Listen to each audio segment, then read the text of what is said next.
What is up, YouTube? It is MetroGay75 here today, and I'm back again with Sakura Alien 3 Part 3.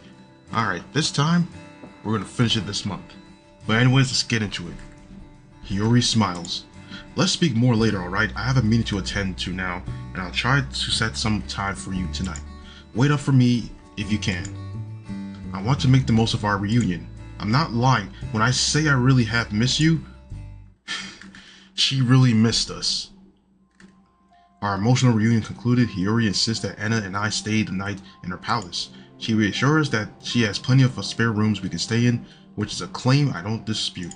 The view I had of the palace exterior left me in no doubt that it's a vast, sprawling building full of luxurious furnished chambers. You know, which one is it actually better, guys?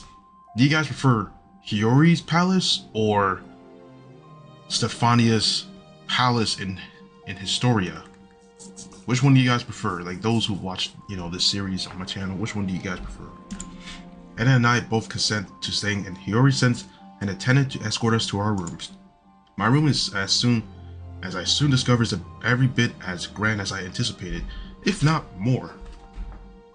It's a spacious like something you might expect to see from a high-end hotel, with a high ceiling and a vast bed strewn with luxuriant sheets and pillows. The air is infused with a floral scent that I can't quite place, and the large glass windows let in streams of pinkish red light into the room. It's pleasant enough, I suppose, but it does little to lift my spirits. I feel exhausted. I slip off my shoes on the cross of the room. I threw myself down upon the bed with a dull thud and back first, and there I lie staring up at the ceiling. Fatigue settles upon me like a shroud. My limbs ache of something fierce. I yawn, my eyelids falling shut, then turn over my side. This bedroom might be impressive, but its splendors do little to raise my spirits. What in the world am I supposed to do now? I remember this question aloud to the empty air, but I might as be expected. Nobody replies. I'm all alone. There's nobody here though, just me. I spent a while settling in my new bedroom with Myra Palace, all the while trying to shake off the homesickness which clings to me. Being on a new planet is a disorienting experience. It's hard for me to get my bearings, and it doesn't help that the sky beyond my bedroom window is a strange pale purple color. It feels a bit like I'm living inside a dream. I'm summoned to dinner by one of Hiyori's attendants a few hours after settling in. They led me to a vast dining room where Anna is already seated. Hiyori sadly is absent. I suppose as a princess she has a lot of work to manage, as she can't afford to spare the time to eat regular meals with ordinary people such as myself. The food I'm served bears some semblance to earthling cuisine, which is a relief. I'm given something which looks and tastes like fish, though its flaky meat is pale green rather than white or pink. This fish-like substance, I'm not sure if it's actually fish or not. It's served in an aromatic sauce with strange vegetables on the side which crunch between my teeth. I eat as much as I feel capable of, which isn't that much, given my stomach feels like it's been tied into knots. Then excuse myself. I retreat to my bedchamber after bidding Anna good night and retreating to my bed. Thoughts race through my head, most of them related to Hiyori. She was adamant about staying on Myra, but is that really what she wants? I'm not sure. I hope to talk to Hiyori over dinner, but I haven't seen her at all since our reunion. That feels like hours ago already. Will Anna and I be granted another audience with her? It started to look like she'll be so busy during the coming days, she won't be able to spare us any time at all. If I can't talk to Hiyori, there's no way I'll be able to persuade her to come back home. Was my journey to Myra a waste of time? I turn gloomy thoughts like this about in my head as a hamster might run in a wheel for what seems like hours. Eventually, the lilac sky beyond the glass windows turns dark purple, and my room teems with slither with shadows. I guess the sun must have set. I turn over my head, bed restless, unsure whether I'll be able to get any sleep when someone's knocking on the door. Excuse me. I know it's late. I'm sorry to disturb you, but there's something I wanted to talk to you about. Are you still awake, Haru? I can't see the owner of this voice, but naturally I recognize them. How could I not? It's Hiyori. I sit up in bed, newly energized, and respond in return. Of course you can come in. I'd be happy to talk to you. That's why I came here after all. You don't need to sound shy. So shy. That's not like you. I suppose it isn't. The last few weeks I have spent living as a princess must have rubbed rub off on me. I'm acting like a real lady. Well, if you excuse me, the door slides open with a mechanical whir, and there in the threshold stands Hiyori. She isn't attired in her skin-tight bodysuit, but in a floaty pastel nightgown. I've seen her in a few times prior over our holographic communication devices. I guess she must have been preparing for bed. Hiyori looks very sweet dressed like this, and infinitely more approachable. I think I prefer her in this outfit than I do in her bodysuit. She looks less like an alien princess and more like an ordinary girl. Akasaka Hiyori. Hiyori closes the door behind me with another whir and steps forward.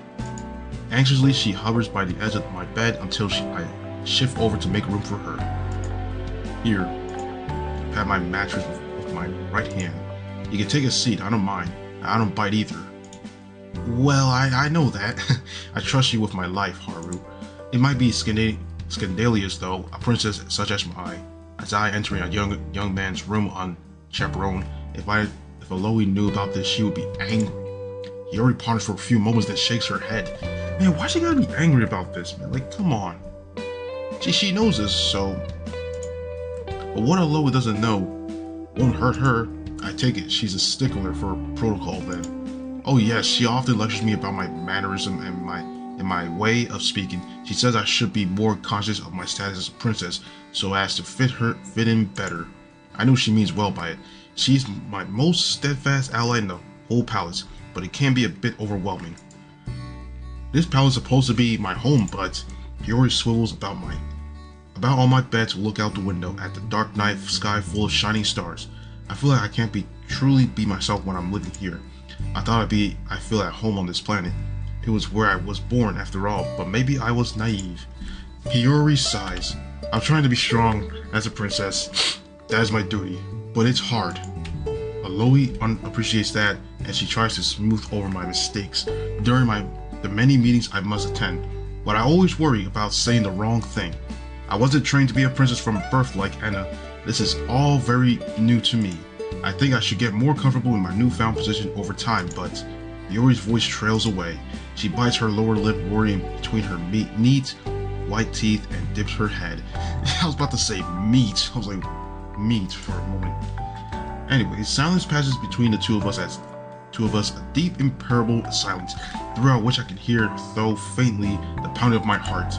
Hiyori glances at me beneath her eyelashes. She blinks. It's only now that I notice when I peer into Hiyori's eyes how very close we're sitting together. There isn't much space between us. Hey Haru, do you really want me to return to Earth with you? Well, that's an easy question. I don't have to think twice before answering. Of course I do. The astronomy club is not the same without you in it. I've missed your hot pot, and I've missed talking to you about the stars, and well, I miss you too.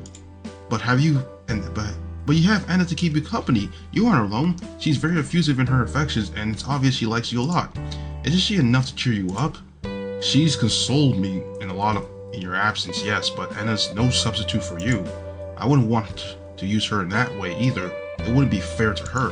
I like both of you, and I've grown used to the three of us spending time together. I know Anna misses you a lot too. She adores you. We both want you to come back.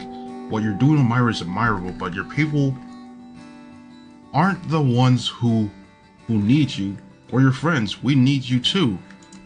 Oh, I see. I wasn't sure if coming here was a whim of yours, but Hiyori sniffles, tears begin to bead in her eyes, clenching to her eyelashes and clumping them together. She looks at me, lips pursed and abashed, and then with a loud cry, which seems unfitting for a princess. Wah! Haru! Hiyori throws herself into my arms. She buries her head against my chest, damping the front of my sweater with her tears and cries, and out plaintively, her voice muffled. I've missed you too. I've missed you so much. And Anna as well. I've been trying to stay strong, really. I have, but you're right. This is a lot for me to bear. I was able to hide my feelings before, but now you're actually here. Now I can see you and hold and smell you.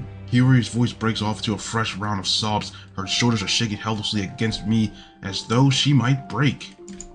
I just can't hide anymore. I can't keep lying to myself. You're being honest with me, so I'll be honest with you too. I really do want to stay with you. Yeah, I figured as much. Gently, I loop one arm about Hiyori's back while the other hand rests upon her head. I thread my fingers through her hair, teasing it freely of tangles, and pat her in what I hope is a consoling manner.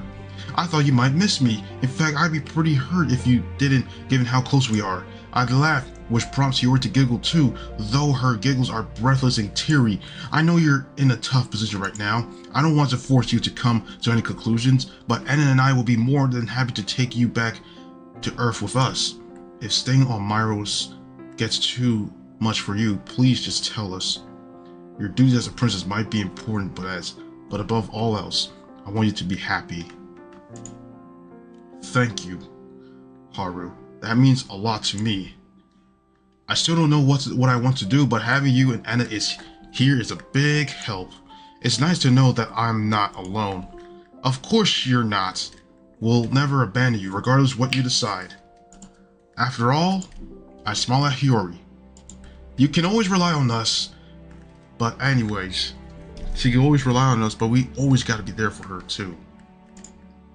I only meant to talk to Hiyori, but our conversation soon devolves into something more intimate. Perhaps it was inevitable, really, given Hiyori's my girlfriend. It was hard for me to keep cool seeing her in that nightgown, and I think it was hard for Hiyori to keep her distance. It was Hiyori who first instigated affairs by pulling me into an embrace. Oh boy, here we go.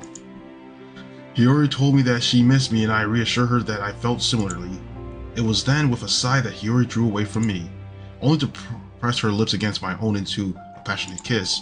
This passionate kiss soon turned into a passionate stroking, first above clothes, then beneath, and now...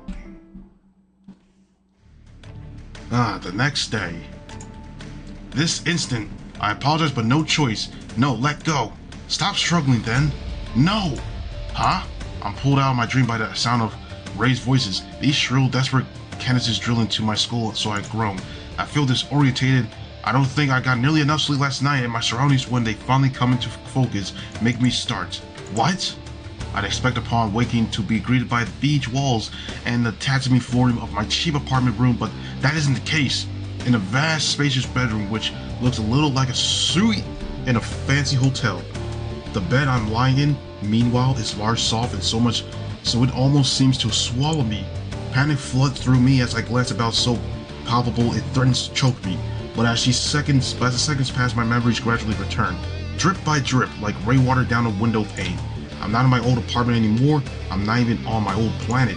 I'm on Myra now, in the royal palace governed by the Myran royal family. I came in with Anna after boarding a spaceship piloted by Anna's mate-cum-best friend Revi. Hey, wait, what? What is that word? My journey through the stars was a weary one, but it didn't take half as much time as I thought it would. Anna and I arrived on Myra yesterday, and after glancing about the city, we flagged down a transportation pod which took us to the palace. At the palace we met Hiyori, and then... Stop it! Please, my princess, if only... Want this, leave me alone. But there it is, again, the screaming, the voices are faint, but I can hear them clearly regardless, filtering through the walls of my bedchamber. I wonder where they're coming from. I can't recognize one of these voices, but the other is discerningly familiar. I'm sure I've heard it before. I think it belongs to... Haru? Anna?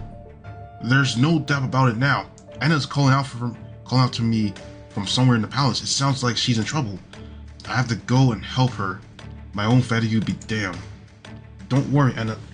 I'll protect you. I jump to my feet, then I head out of the bedroom in a series of purposeful strides. I burst into the bedchamber next to mine, where I know Anna has been staying, and there I see her, but she isn't alone. Anna is standing by her bed, attired in her skin-tight bodysuit. Her pale green hair looks rumpled. Perhaps she just only woke up herself, and her eyes are wide with shock. Anna's arms are being held roughly behind her back, though not of her own volition. There's somebody else holding them in place, a woman I've never seen before. This woman is tall and striking like a fashion model. She has slender limbs and a perfect pretty face, yet her beauty is marred somewhat by the furrow of her brow and the hardness of her eyes. This woman might be a stranger to me, but Anna seems to know her well, despite her struggling still trying to jerk away. Anna looks to me, eyes wide, and cries, "Oh darling, thank goodness, I'm so glad you heard me. Could you try to to talk his sense to me, Stella, please. She won't leave me alone.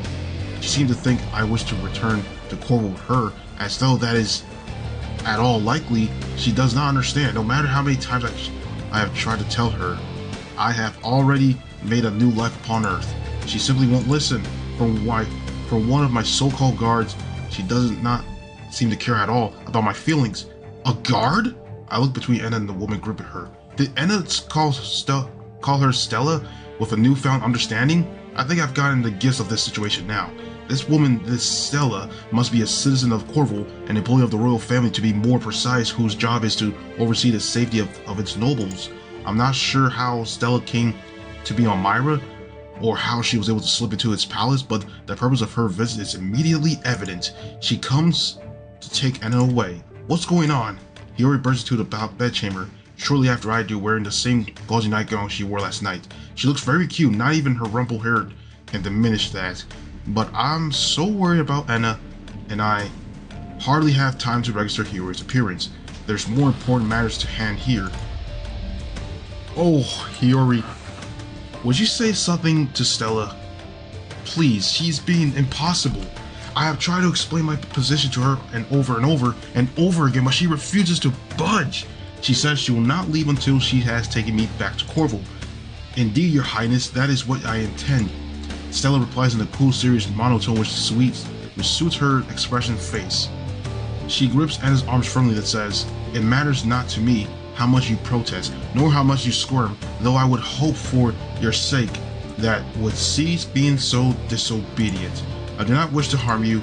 You are an important member of Corval's royal family, and as such, I have no desire to cause you any pain. I respect you still, Your Highness, despite your recent spate of..." Stella purses her lips together. "Blissful disobedience, but I cannot, I am afraid, respect your feelings upon this matter. You'll be returning with me, whether you wish to or not." "What? But why?" "Because I must answer, instead, to those in Corval who have more power even than you. That is to say, my parents?" Stella nods. "Your mother and father is Corval's king and queen, have entrusted me with the critical task of seeking you out, then resorting you to their side. I have been searching for you ever since your hasty departure from Corval. I have scoured the stars and any number of planets, hoping that I might find you. Now that you are within my grasp, I cannot let you slip away. Perhaps you do not care, Your Highness. I know you have always been flighty, but your parents have been worried sick. They will be pleased indeed to know I have recovered you. I am certain they will, but what of my feelings? Do they not matter in this instance?" Stella blinks. "I cannot say that they do, no. But I have no desire to return to Corval. I am not happy there. I would far rather stay with my darling and with Hiyori. They are both my dear friends, and I would miss them." "You have friends upon Corval too, Your Highness. What of Revi? I know you care for her greatly. It was thanks to her, in fact, that I was able to locate you after all this time spent searching fruitlessly." "Huh?" Anna stares at Stella aghast. What did you just say?" "Did you not hear me, Your Highness? I suppose that's no great surprise, given how you continue to struggle. Your brain must be overexerted, and overexcited too, no doubt. Let me repeat myself. It is thanks to Revi that I was able to locate you. It was through her that I gleaned you had returned to the Ankh Galaxy, that you meant to visit Myra's royal palace. Were it not for her guidance, I fear I would not have known to come looking here. I suppose I ought to thank her later, but for being so very helpful. She has my gratitude." "What? No, that can't be." Anna's shoulders slumps forward as if in defeat.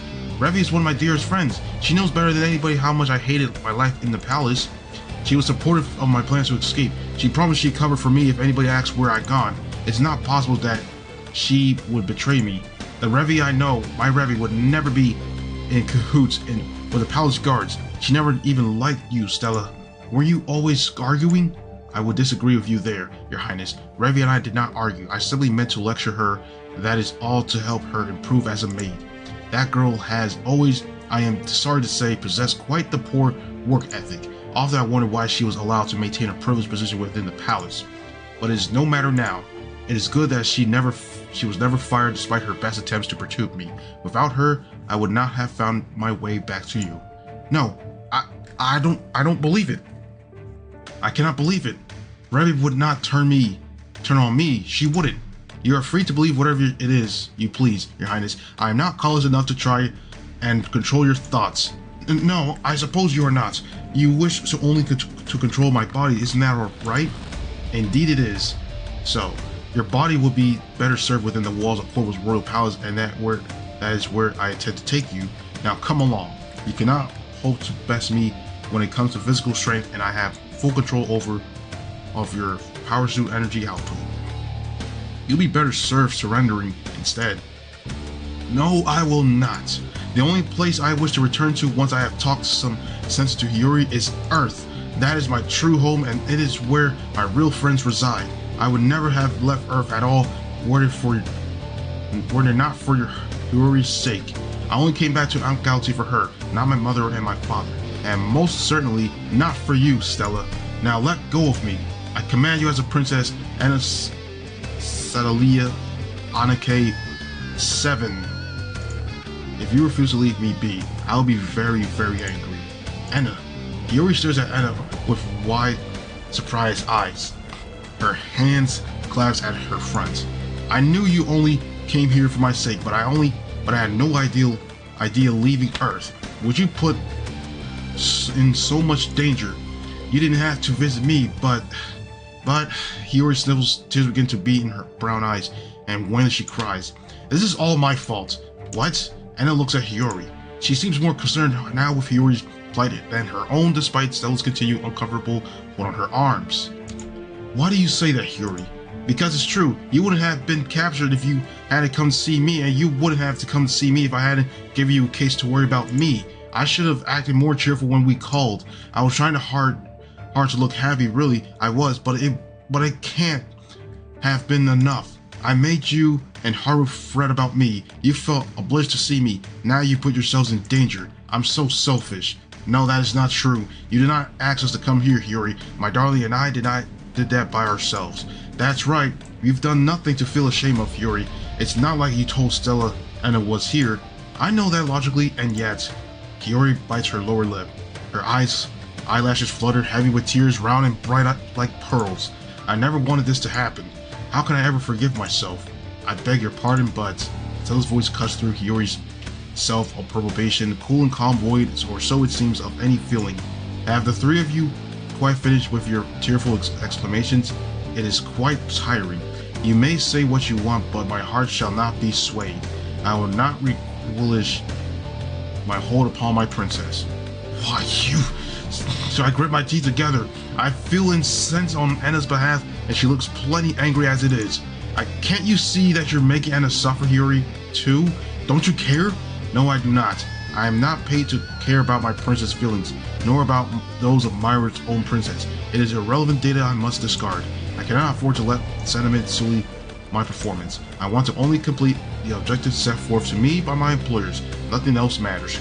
She's just there for only the money itself. That's all she's only there for. She's only just there for the money, like not anything else. Just there for the money itself, and not anything else but to just to help. Like just only there for business, and that is it. Like, what in the hell is her deal? Then you don't have any feelings of your own. Of course I do. I am not a robot. They are irrelevant now, though. How can your feelings ever be irrelevant? They exist at the core of every person. Without feelings, we wouldn't be humans. It is fortunate, then, that I am not a human. I am Corvin. I guess I walked to that one, but it seems a poor excuse to me. Anna's a Corvin too, and so is Revi. Yet neither of them are all half so astoric as Stella. She doesn't seem too capable of sympathizing with others. I'm afraid it's impossible to reason with her. She refused to listen. Now let us be on our way, Your Highness. We have tarried long enough. I have no desire to overstay my welcome upon this planet, not when it has been made so abundantly clear that my presence is... Stella glances at Hiyori. Unwanted. I would have hate to drive a wedge between Corval and Myra's relations. That is a collateral damage even your parents would wish to avoid, regardless of how much they wish to be reunited with you. Oh, right. That's a good point. I can't believe I didn't think of this sooner. What is? I was so surprised I almost forgot. But Stella is right. We are on Myra now, not Corval, and I am Myra's princess. As such, I have some authority even if I am wearing my pajamas. That means I can do this. Yuri clears her throat, then makes a bold proclamation. No? I command you to unhand Anna, Stella. She is my dear friend and an esteemed guest in this palace besides, and I will not have you harm a hair on her head while she is under my protection. If you insist upon abducting her, then I will send my own guards after you, and they will hunt you down across the galaxy.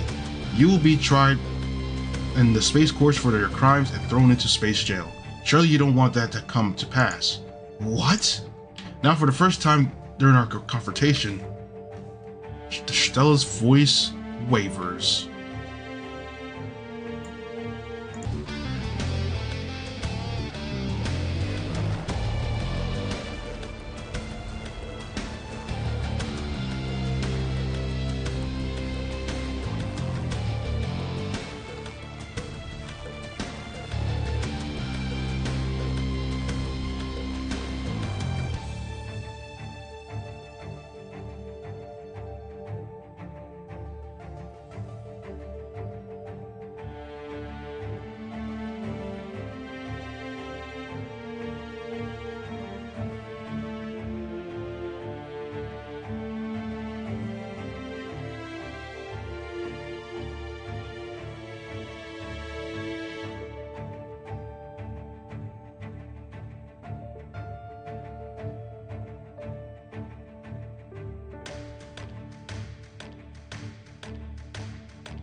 Yo, I've been recording since right now for like, what, 5 minutes already as I came back, and guess what? You guys have not heard my voice.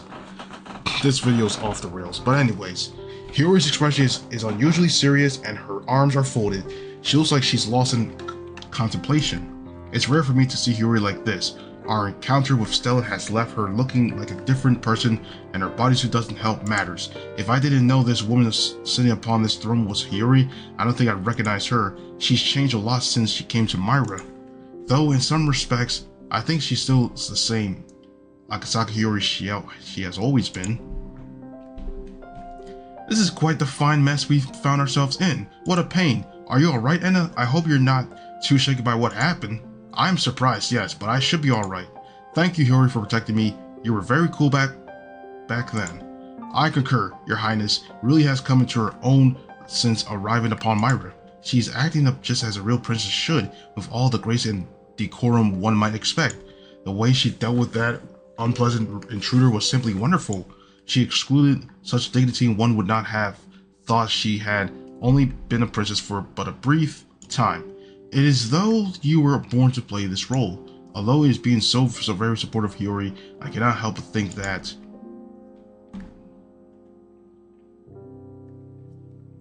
she brought her here in the second one, but I'm glad Hiyori has Hello. It's relief to know Hiyori hasn't been wholly alone during her time in Myra. I'm sure Aloy has been helping her a lot too. She really is a kind woman. Well, I suppose I was. I'm a princess by blood, though it doesn't always feel like it. What do you mean? You really were amazing back there. I don't think you could be more princess-like if you tried. Is that how it looked? I'm glad to hear it, but I really was trying back then. I've been trying every day since I arrived in Myra. Acting like a princess doesn't come easily to me at all. I might have been raised by a wealthy family when I live on Earth, but acting like a royal feels like I'm taking things a step too far. Back then, when I saw Stella, I was so in awe of her. I wanted to run and hide. But of course I couldn't do that. Such behavior wouldn't suit a princess. But I gathered every last bit of courage and I was able to make a stand. But my legs were shaking the whole time. It's a wonder Stella didn't notice I was bluffing. I was so scared. You say that, Hiyori, but you didn't look at it. I was impressed by you too. Just now I was thinking you making a surprisingly good princess. Really? Hiyori looks at me, her lips parted. I appreciate your vote of confidence, Haru, but I don't know. I still feel like a small girl playing pretend. I hope after living in the palace for a while, this feeling will go away, but it hasn't. If anything, it keeps getting stronger. I feel like a fraud. If Stella were to come back, I don't know if I would be able to scare her away again. I don't know if I can do anything. Your Highness always bro furrows. I'm not paying you a lip service. You know, when I say that, I think you make a good monarch. That is my honest belief. Though you yourself may not agree with my assessment, I think you have the makings of a truly wonderful queen, but Aloy exhales, then raising her head, she speaks thus. I fear you will never be wholly happy here if you continue to think of yourself as a fraud. You're probably right, but I don't know how to stop thinking like that. I try to be positive, really. I do, but it doesn't seem to work out. I doubt myself every single day. I was born in the Myron, but I don't feel like one. I don't feel like a princess either. I don't know what I am. Oh, Hiyori. Now it's Enna's turn to frown. I can see that you are working very hard, but I am not at all surprised at your feelings of unease. I too felt uncomfortable living in Corval's royal palace, and I was raised there. It must have been even harder for you, though, dwelling in a large palace like this on your own, alone. Is it? Aloe ponders, her expressions gloomier than an overcast day. You may be right about that, Lady Enna. While I do try to be there for Her Highness when I can offer her support, I fear my company is not always enough. I do not like to second guess myself, but I have been wondering as of late wherever or not I made the right decision in returning the young princess to her home. Her Highness may have been born in Myra, but she was raised on Earth. She is a Myrathan technically, but emotionally, I wonder about that. Yeah, I've been trying wonderfully hard. Here, although he addresses Hiyori directly, but his trying is not always enough, and in some cases can be detrimental to one's mental well-being. If you continue to push yourself as you have, I fear you may one day collapse. That is an outcome I would like to avoid if at all possible. I do not want you to suffer, but for you to be truly happy, perhaps you really ought to leave this planet. I worry it is not good for you. Aloe? Hiyori blinks. You say that, but that's really an option? You brought me here to rule and I agreed. It would be wrong of me to turn back upon my people now when they rely on me. I can't run away because of my stupid self-doubts. No, Your Highness, I disagree. Your doubts are not stupid in the slightest. Your feelings of melancholy are perfectly valid. To try and deny them will be to deny yourself. While it is possible to suppress your feelings, they cannot be eradicated. If I left untreated, your sadness will grow to such a degree it might swallow you. I agree with Lo. If you feel sad, then you feel sad. Lying to yourself won't change this reality, and it won't make you feel better either. I know from personal experience. Please, Hiyori, believe me, it's better to be honest with your feelings, even if they are inconvenient, to dwell in a convenient world made of untruths. But what good will admitting to my own happiness do? I can't leave this planet. You say that as though you have no choice, but that is not correct. You have always had a choice, Your Highness. But you're the one who brought me to Myra in the first place, although surely you can't be advocating that I leave already. I know I did, but now I think my actions were somewhat hasty, perhaps you could say. For many years, Myra was able to function without a princess. I helped govern this planet myself, alongside your parents, and I know its inner workings. I tried my best, but like you, I began to wonder whether or not I was truly suited for the role. I too thought I was lacking in many areas, and feared I could not compensate for it. That is, in part, what spurred me to find you. I was motivated by my own self-doubts and my lack of self-worth. I confess to that there was a personal element to my search. You have always been dear to me, Your Highness, and I miss you. We used to be close, though. I know you do not remember that. I wanted to see you again, and even now I do not want you to leave Myra. I am happy I can be by your side once more. I do not want to let you go. I cannot think solely about my own desires, though not if I am to be your genuine advisor, or please forgive me if I have overstepped my boundaries, your friend. I care for you, and I know from observing you that you are not happy on Myra no matter what you say. Do you really want to stay here?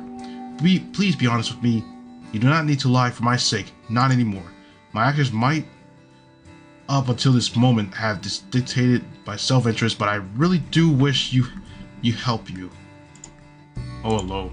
Hiyori exhales. She looks overwhelmed. She falls silent, her eyes downcast. Several moments pass, and then, given what I said some thought, I think you might be right. For a long time I thought I didn't fit on Earth. My parents were kind, but their affection was stifling, and I never had any friends at school. My classmates would talk about boys they liked or shows they'd been watching, and I couldn't connect to any of it. I didn't think any of it was interesting. I always felt like I was the odd one out, an alien. I thought I would never find a place where I belong, at least until Haru and Enna. Together, the three of us have made a lot of happy memories. I'm not alone anymore. Not on Earth, at least. I have friends there who are waiting for me, who've been missing me, and I bet my earthling parents have been missing me too. They might not be real parents, but they've raised me as their child since I was small. I have more in common with them than I do with people on Myra.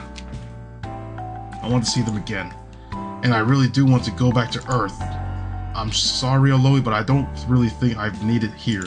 This planet continued to run in my absence for over a decade, and I think it'll be fine if I leave again, especially with you and around to oversee things. I trust you more than myself. I think you are being too harsh on yourself, as per usual, but I think it would be for the best if you abdicated, not because you are ill-suited for this role, but because you are too sweet and gentle for it.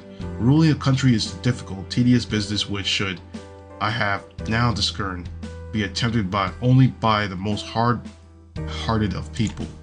I am prepared to shoulder your responsibilities in your stead, so please enjoy the rest of your life, my highness, as you see fit. As your chief advisor, there's nothing I want more. Oh, hello, thank you.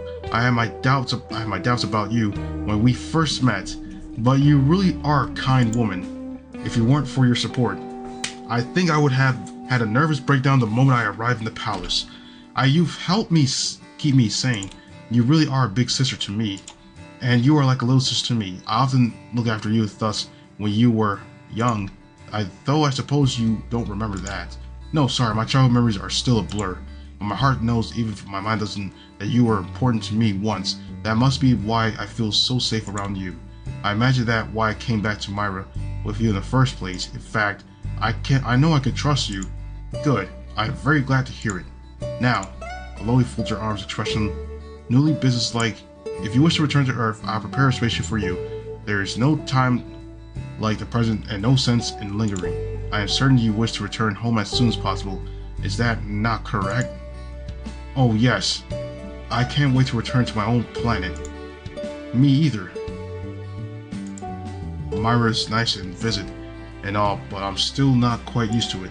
The purple sky is rather unsettling. It does take some getting used to, doesn't it? I thought the same about Earth myself when I first landed there. I prepare for your imminent departure then, but I first have a word with you, Mr. Takakagi. There is a matter I wish to discuss with you in private if possible. It is some of what delicate nature you see. Oh, that's fine, I guess. Do you two mind? Of course not. Take as long as you want. I won't begrudge Aloy if she wants to spend a bit of time with you. I at least owe her this much. I feel the same, though I am curious. Anna's amber's eyes sparkled deviously. You two have quite the history. There must be a good deal Aloy wishes to speak to you about. I've read enough romance stories to know how private farewells between men and women go. Just try not to take too long, alright? Yuri and I will be waiting. I wonder what she says she wants. Phew. And exhausted Aloy sighs once the pair of us are finally afforded a moment alone together. I came to Aloy's behest to the bedchamber during which I stayed last night. It looks exactly the same as I remembered.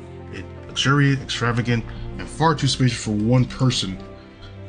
Aloy takes a seat upon the edge of the bed, and after some consideration, I follow suit. She brushes a few strands of hair behind her ears and says, "It has simply been one thing after another today.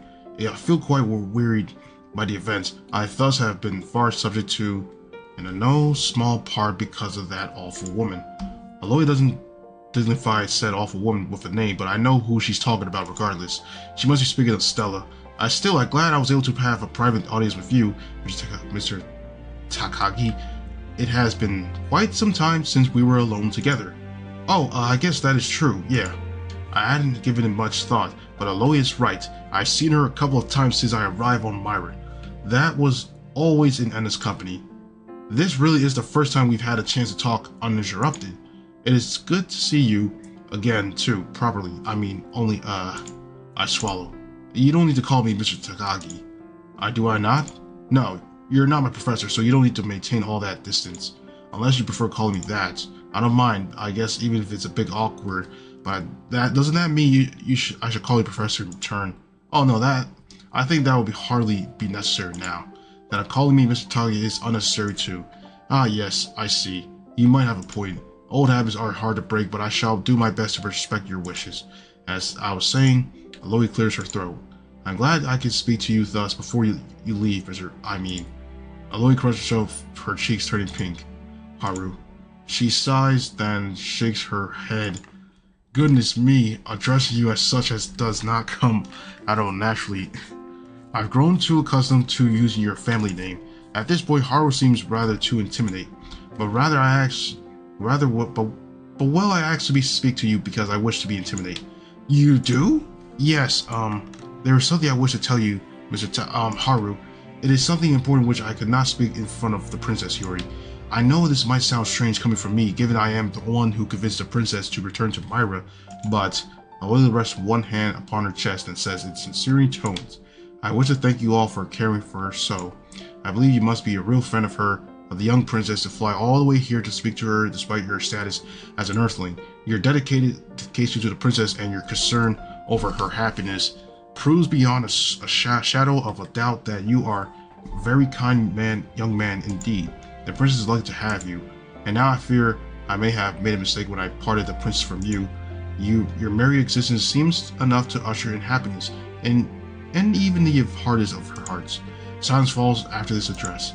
Aloy seems to have run out of praises to scatter at my feet for the time being, and I, quite being taken by surprise, I don't know how to respond. What am I supposed to say of all of this? I feel more embarrassed than I was as a child when my mother decided to dig out my report card and sing my praises to all assembled family during my grandfather's 70th birthday. 70th birthday. Haru. But Aloy's observed me, her head tilted. It's clear she's waiting for some kind of reply. Her kind words are heartfelt. It would be wrong of me to ignore them. I don't want to disappoint her. That is a very kind thing for you to say. I think your opinion of me might be a touch inflated. I'm not really that incredible, but well, I smile. That is your opinion, and you're perfectly entitled to it. It would be unfair if I tried to make you change your mind. I'll accept your kind words, but I'm not Hiyori's only friend. Anna loves her too a lot. Without her, I wouldn't have been able to come to this planet in the first place. She deserved much of the credit for our impromptu visit. Of that, I'm aware. And Miss Anna too is a very kind woman, and yet, when I am with Miss Anna, I do not feel my face flushing. Interacting with her does not excite me as it does when I interact with you, and when I am alone at night, I do not find myself thinking of her face before I slumber.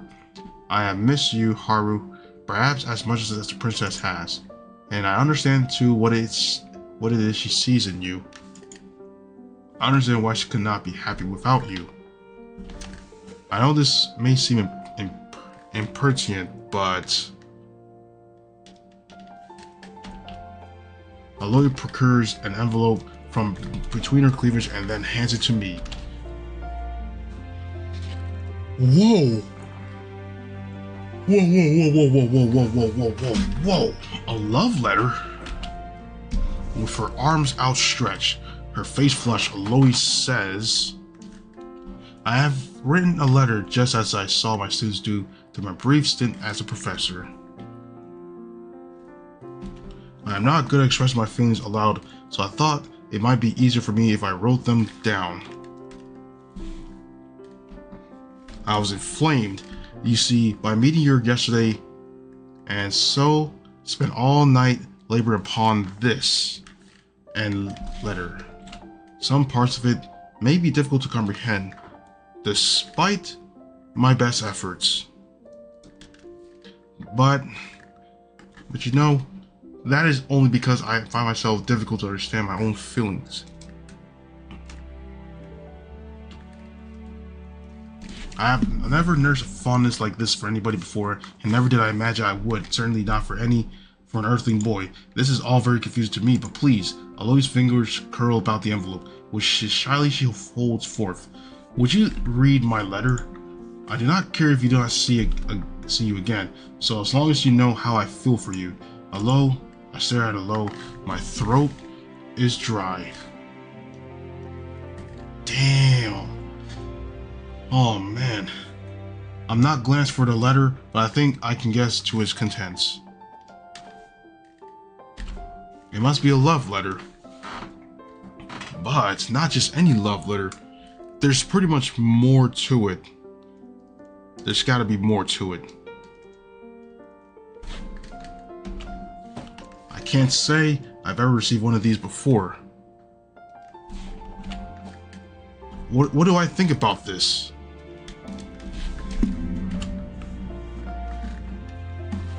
It's not old-fashioned. I wouldn't say old-fashioned or anything like that, but this is really sweet.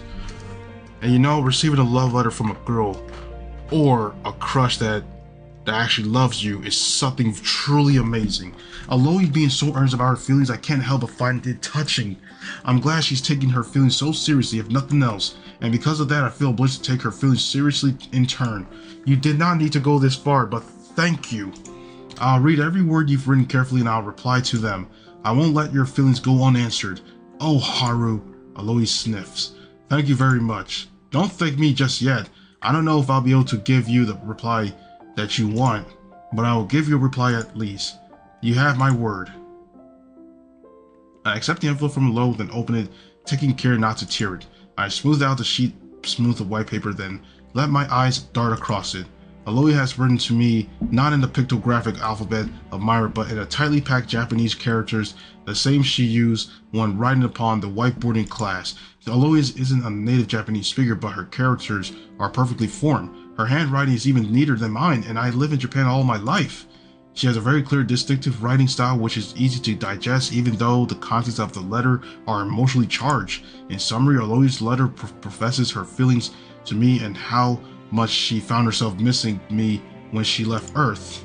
She says that she never cared about anybody as much as she does me. While I don't need to return her feelings, she'd be very happy if I could accept them. She finishes the letter by thanking me for reading her ramblings and apologizing for wasting my time. Then she signs off her name note as Aloy Sakai. I've known her a while as that Sakai part of her name as was unassumed identity, but as Aloy Solari. I guess that must be her real name. Now I know Aloy's true identity. I know about her true feelings, so Aloy looks at me shyly once I finish with the letter. What do you think? Can you respond favorably to my feelings, selfish though they are, if only for a few brief moments, or are your ties to Anna and your highness too great? You may accept or reject me. I don't mind. I have no interest in coercing you, not after I made the princess return to Myra. I know now that you cannot force people to feel how you wish them to, no matter how intensely your wishes may be. I can only accept your answer for good or for ill. Either way, it is fine for me as long as you are happy.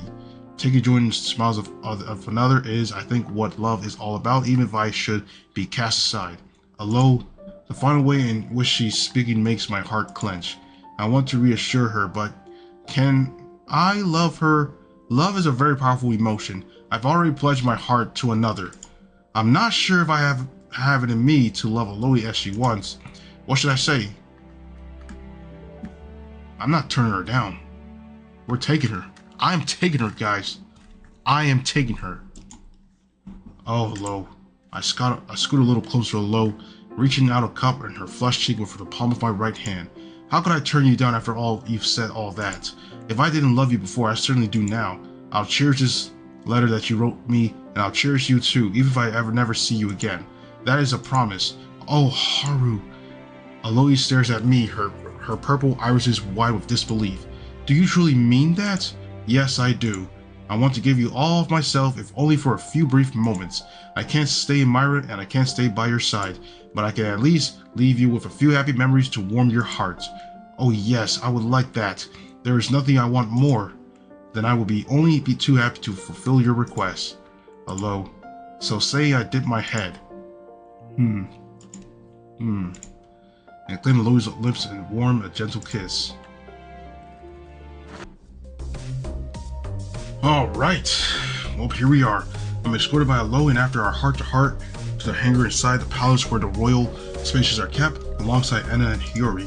The hangar is very different in terms of design of the rest of Myron's palace, save perhaps in how spacious it is. While the rest of the palace look like something you might find in a fancy hotel, this hangar looks more akin to something more from a sci-fi movie, all sleek while white walls and chrome colors. Something probably from Star Wars. Numerous ships are lined up inside the hangar. The bright lights overhead glinted off their steel casings.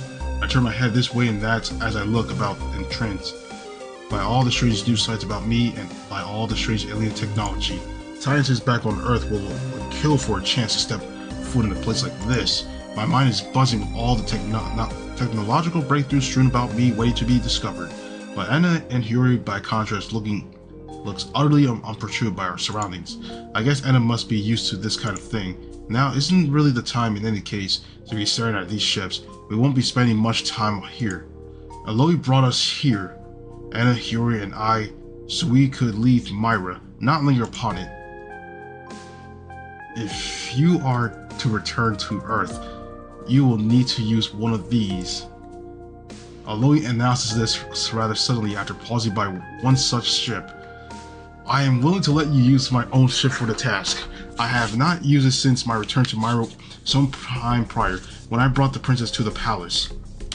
My ship has been assessed by a fleet of capable engineers, and they found nothing amiss with its operations. All systems should be go.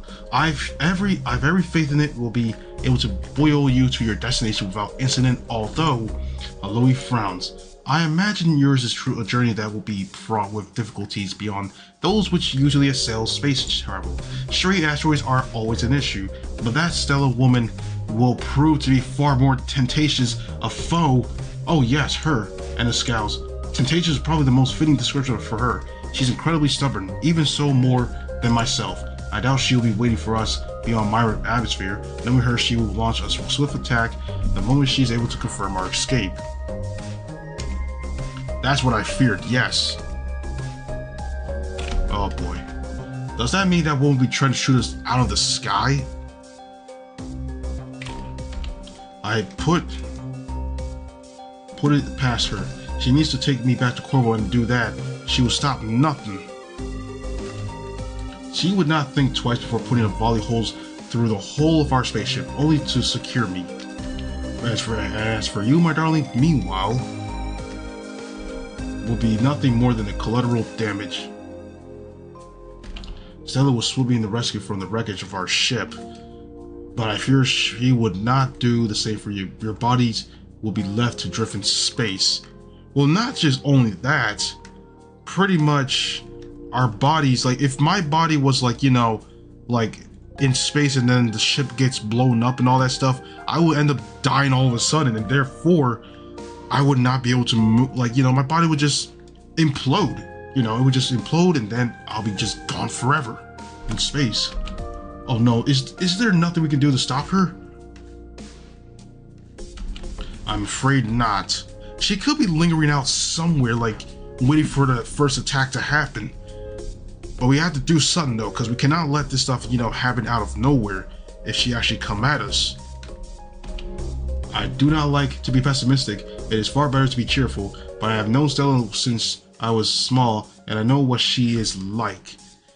I wonder, like bro, it's like she was like some sort of like a bully, and now she's like this.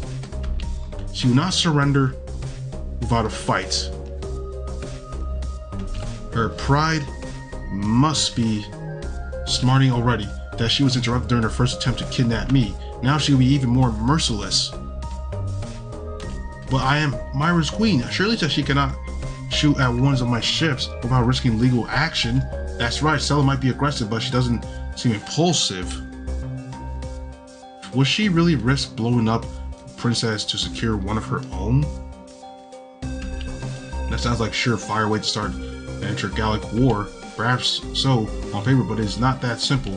There's a lot of red tape involved in space warfare. It is much easier to condemn people for the crimes they commit while on certain planets than those they commit in space. And in any event, Stella works for Corval, Royal's family. If she were to be tried for her space crimes, they would doubtless come to her defense. But she backed off earlier when Hiyori confronted Anna in the palace. That is different. Kidnapping attempt made on Myra. Anna was under Hiyori's protection. Man, no such protection can be offered in space. However, it is made maddeningly difficult to condemn people for crimes committed in the cold, vast void of space. Law still applies, of course, but they are loose and ill-defined. It is easy to avoid punishment if you know the right people. I don't really get it, but isn't that pretty bad for us? If the law isn't on our side, there is nothing to stop Stella from firing at us. That is precisely what I'm worried about, yes. I take it that she is a skilled pilot, this Stella. Indeed she is. She might have heard very much, but I will give her credit where it is due. She is a woman of many talents. That is how she's able to rise through the ranks to become the captain of of the pilot's guards. I'm not a bad pilot myself, but my own skills pale in comparison to hers. I thought that might be the case. Her chance of successfully shooting you down are too high for my liking. If you are to escape, you will need a pilot whose skills can rival Stella's to escort you through the slalom of her gunfire. That's pretty much, we need Revy. Like, we dead-ass need Revy. If you offer to escort you myself, but I fear my own abilities as a pilot are lacking. I can handle a ship as well as the next woman, but when she's under pressure, I find myself making mistakes. You might not think to look at me, but I can be rather clumsy. Although Off confesses this quietly as though it is some huge secret, but I'm already well of this fact. It might seem like she's, a stern, serious woman with professionalism that can rival even Stella's, but that it's all an act. Beneath her naughty, aloof appearance, there lies a sensitive soul indeed, one that succumbs easily to her own anxious thoughts, who's actually rather delicate. It wouldn't be fair to expect a pilot to a spaceship that constant assault from a woman like Stella. I think the stress of such an event would give poor Lo a heart attack. Indeed, it would give her a very bad heart attack for what it is and all the pressure that she's going to face. But anyways, everyone, that's the end of episode 3 of Sakura Alien 3. So I'll see you guys in episode 4, and don't forget to check out my other videos and content as well. Join my Discord server, check out my social media as well, and I am out.